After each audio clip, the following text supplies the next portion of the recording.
Okay, stick the iPhone on you, or have a buddy stick the iPhone on you so you can see yourself pitching. Because there's so many things that you guys will find in your mechanics that, hey, maybe I could work a little bit better on this. Oh man, I really wish I was throwing 91, 92 miles an hour, and I need to do this because coach told me to, and I can see that on a video. All right, so as we point out this in the next 30 minutes, okay, they're all just constructive comments, all right, rather than breaking down your delivery and telling you what's wrong with it, all right, because you're all here for reasons because you have the ability to play on in college, but there's always some continuous things we can work on.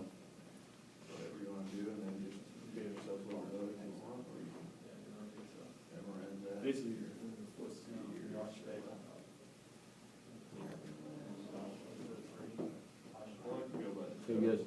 Reason you chose setting up on the third baseline? No? Just how I've always been. Okay, all right, so the reasons we usually pick the third baseline, the middle of the rubber, or even the first base side of the rubber. So for instance, you're obviously left-handed. I would say 75% to 80% of high school pitching is on the outside corner.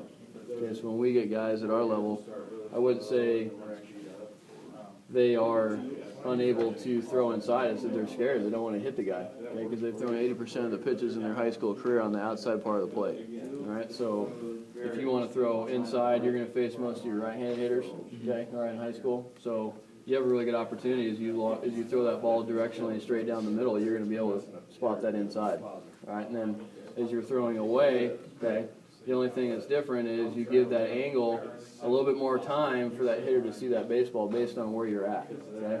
If you're slid all the way over here on the outside part of the plate, that hitter never has a chance to actually see that ball. I mean, he's got to reach out there that whole entire time. Okay, so maybe if we're throwing on the inside part of the rubber and that ball eventually gets outside, but it probably crossed the plate in the middle of the plate. See the difference?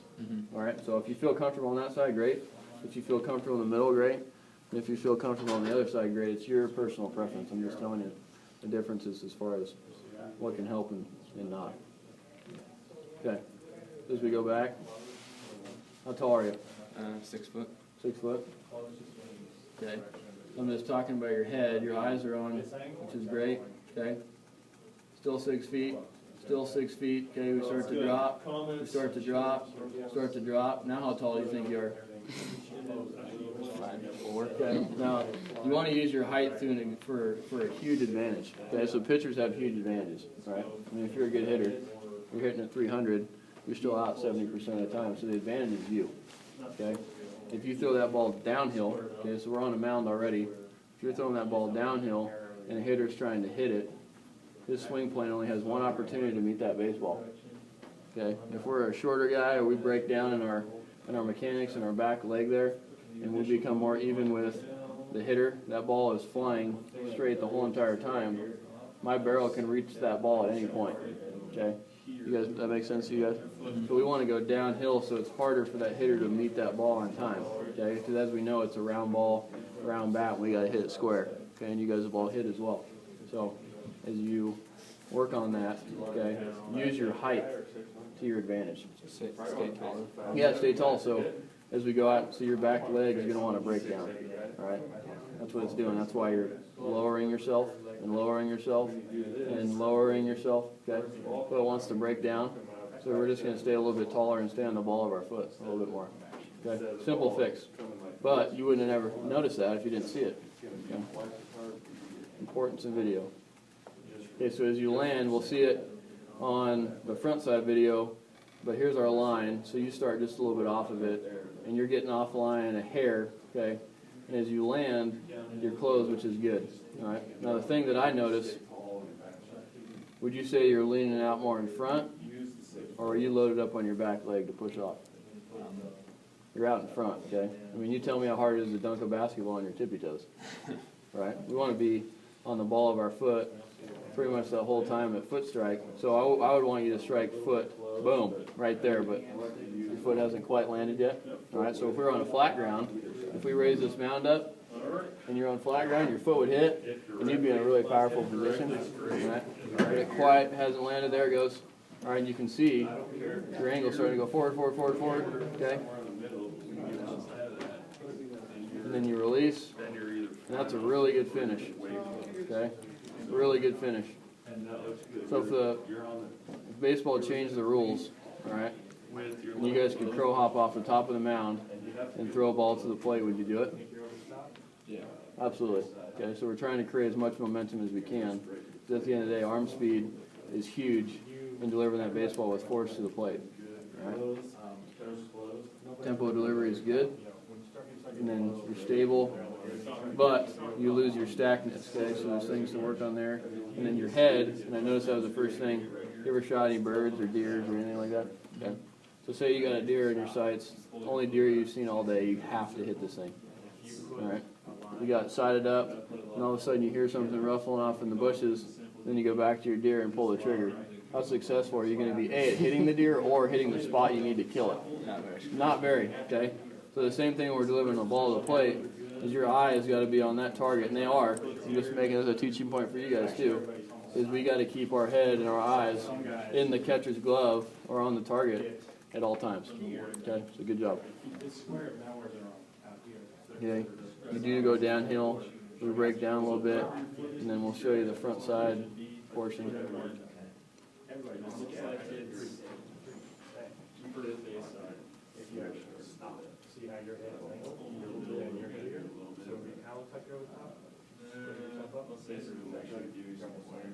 Okay, so I noticed before, where's your eyes right now? Okay, and watch your eyes right there. Where are they at? Okay, just for a little bit. I would say most of the time your eyes are right on. Okay.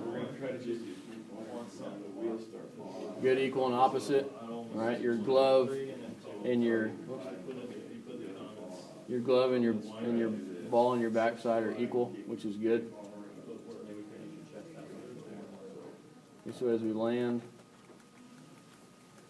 you just start to open a little bit as you rotate. So we want to stay, yeah, so your upper half does a fairly good job, but it's starting from your leg that you start to open, all right? So you've all done, you know, so an ice skater, for instance, the Winter Olympics is coming up pretty soon. Thank you. So as an ice skater, they stick their hands out, right? And then when they start to pull their hands in, right into their body, in the middle of their body, what happens? They spin faster and faster and faster, okay? And they stay upright. If they were to pull their arms in at different points in their body, they would still spin, but where would they end up? They're on the ice, okay? They wobble to the ground and they're unstable, all right? So think of it in those terms. As you come back, okay, that glove is starting to fly away from your body because of your legs, all right? Because of your legs.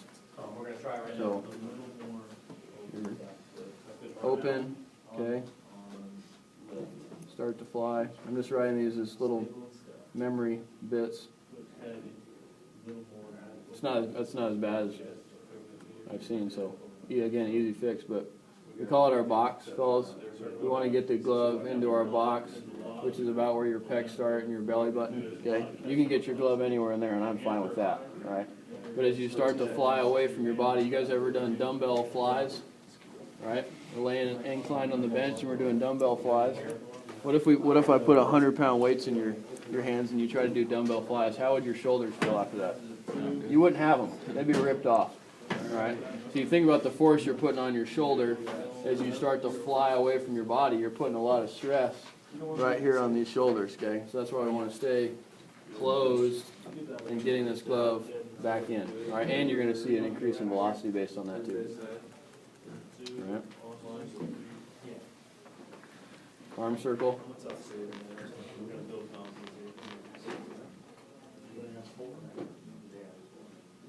Good, breathe.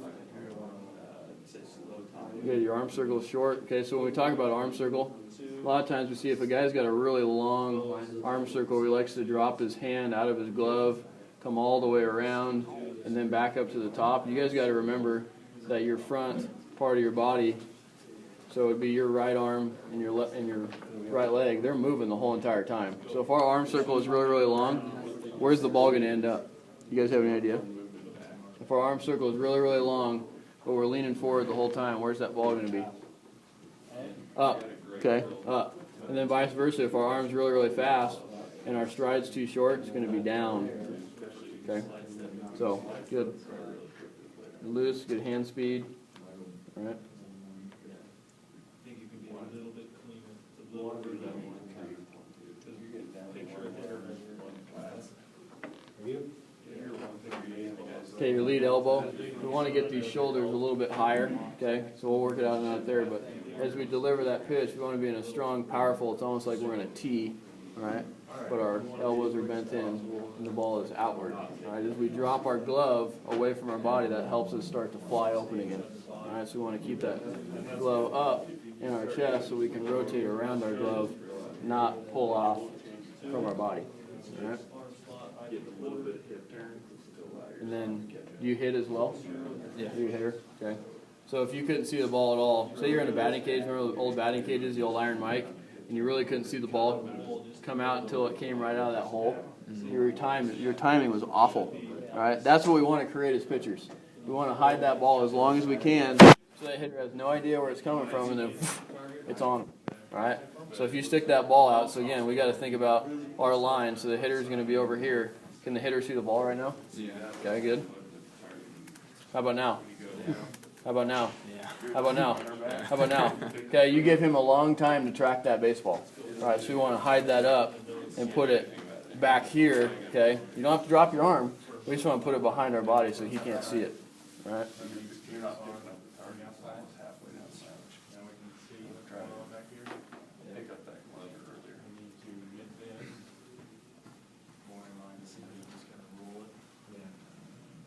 Okay. Fairly clean and efficient, all right? And you're a high three-quarter guy. Okay, so we'll work on some of those things as we go forward. But being left-handed, you got more opportunities than our righties. Picture yourself hitting right here. Everybody needs left-handed pitching. Good. When that front foot goes down and you're trying to hit it, you're like a slap hitter. You want to be a power hitter. You want to be a pitcher. Yeah, it's a lot better on that one. It's got to Glove starting to open. firm up so you can get Off our box. Okay, open, open, open. So your body eventually comes to your glove. So you probably feel as if you're getting your glove to your chest, which you do, but look where the ball is. It's out of your hand. Okay? So that's another thing too, is coaches will tell you, hey, you're flying open. You're like, what do you mean, coach? My glove's in my box. I mean, it's there, right? But it really isn't when the ball is in your hand. Make sense? Okay, we'll work on that. Rotate.